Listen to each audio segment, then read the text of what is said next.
que la vidéo commence, n'hésitez pas à aller checker ma chaîne Twitch. Mon Twitch c'est Fan de GP comme la chaîne YouTube. J'espère que vous viendrez passer de très bons moments sur les lives. Je vous laisse avec le débrief du Grand Prix d'Inde. J'espère que vous plaira. C'est parti.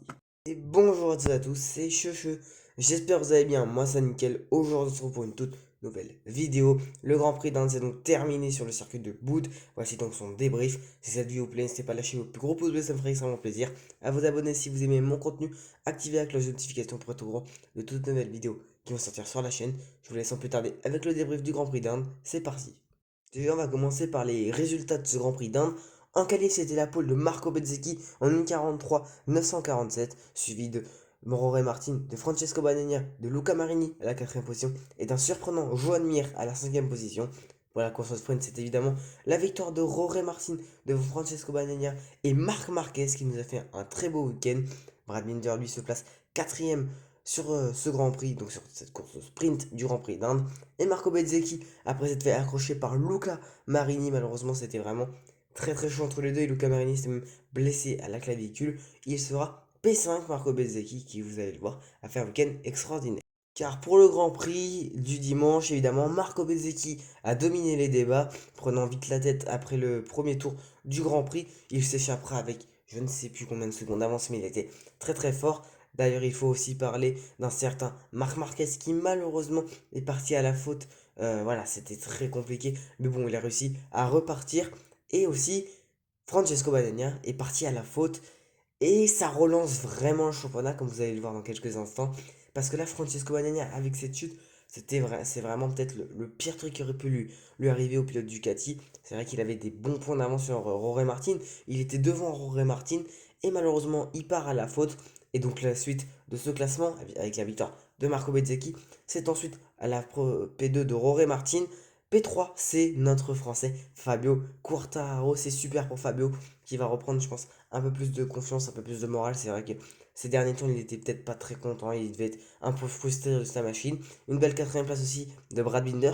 Et une P5 pour Joan Mir qui était tombé en course sprint. Franchement, la Joan Mir aussi, il doit être très content. C'est vrai que les motos japonaises en général, que ce soit Honda ou Yamaha, ont vraiment très très bien fonctionné sur ce circuit de Boud. Et on verra au Japon ce que ça pourra donner. Côté championnat du monde, ça ne change pas pour les leaders. Francesco Bagnaia est toujours leader du championnat avec 292 points, suivi de Roré Martin à 12 points. 12 petits points pour cette fin de saison qui va être, je pense, exceptionnelle. Et pourquoi pas avoir une bataille jusqu'à la dernière course à Valence. Moi, j'aimerais beaucoup une bataille entre Roré Martin et Bagnaia. Même, pourquoi pas Marco Bezzecchi, qui est lui est troisième du championnat avec 44 points de retard. Après, on a P4, Brad Binder, qui, bon, lui, il a 100 points de retard. Voilà, on va pas le voir, je pense, jouer le titre ou gagner le titre, je pense pas. Après, bon, il peut encore y avoir des rebondissements et un beau Aleix Espargaro, P5 avec 112 points de retard sur Francesco Bagnaia. Voici mes tops et mes flops pour le Grand Prix d'Inde sur le circuit de Boud. On va commencer directement avec un champion du monde espagnol qui a un 3 dans son numéro, mais qui n'est pas Marc Marquez, c'est évidemment Joan Mir. Alors, Joan Mir, qui nous, franchement, depuis le début de saison, il nous déçoit. Après, bon, la Honda n'est vraiment pas au niveau. Il vient d'une Suzuki ou qui était un peu plus facile à piloter, un peu comme la Yamaha, à une Honda qui, bah, voilà, on va pas se le cacher, elle est très très mauvaise cette Honda. Après, voilà, les motos japonaises avaient l'air de bien fonctionner, comme je l'ai dit tout à l'heure, sur ce circuit. Et franchement, eh ben, Joan Mir, il nous fait P5 en sprint, non, pas en sprint, en qualif, pardon, et aussi P5 en course. Et franchement, ça peut lui redonner une très bonne confiance. En plus, on sait qu'à Motegi, le circuit est plus fait pour les Honda, selon les propos des journalistes. Et donc, pourquoi pas voir Joan Mir dans des meilleurs résultats.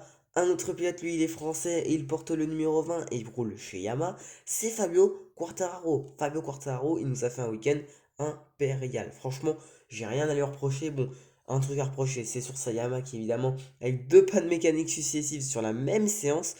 Voilà, bon, dommage pour Fabio parce que franchement, il y avait peut-être mieux à faire.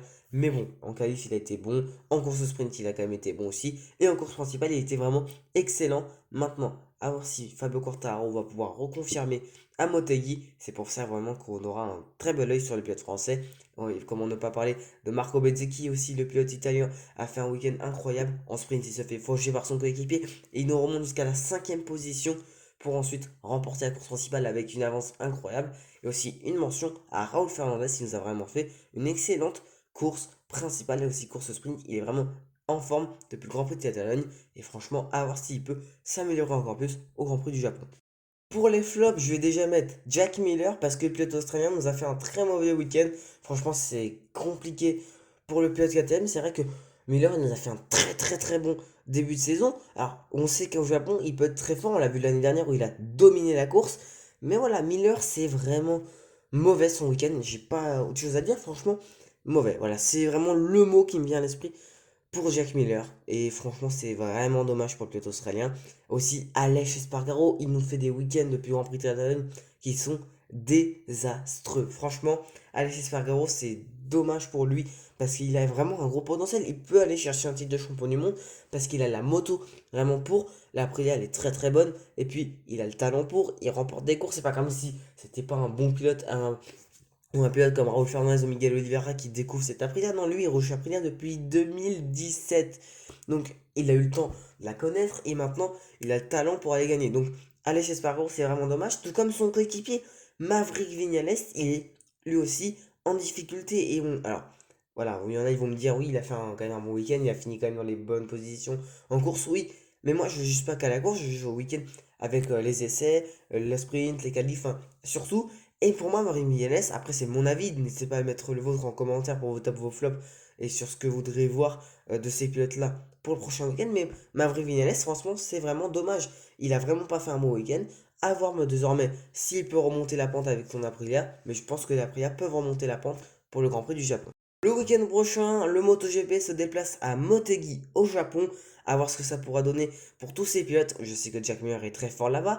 Honda, c'est leur jardin, donc à voir s'ils pourront être très performants. Cal Crutchlow fera une wildcard, mais ça, on verra ça dans la preview qui sortira normalement jeudi pour le Grand Prix du Japon. Voilà, cette vidéo est terminée et j'espère que vous aura plu. Moi, je kiffe faire des vidéos comme ça. On parle de l'actualité et des week-ends qui ont eu lieu. En tout cas, moi, je vais vous laisser avec de prochaines vidéos. N'hésitez pas à aller checker les autres vidéos, la chaîne Twitch. Si vous aimez mon contenu, abonnez-vous, likez. C'était Cheche, à ciao dans une prochaine vidéo.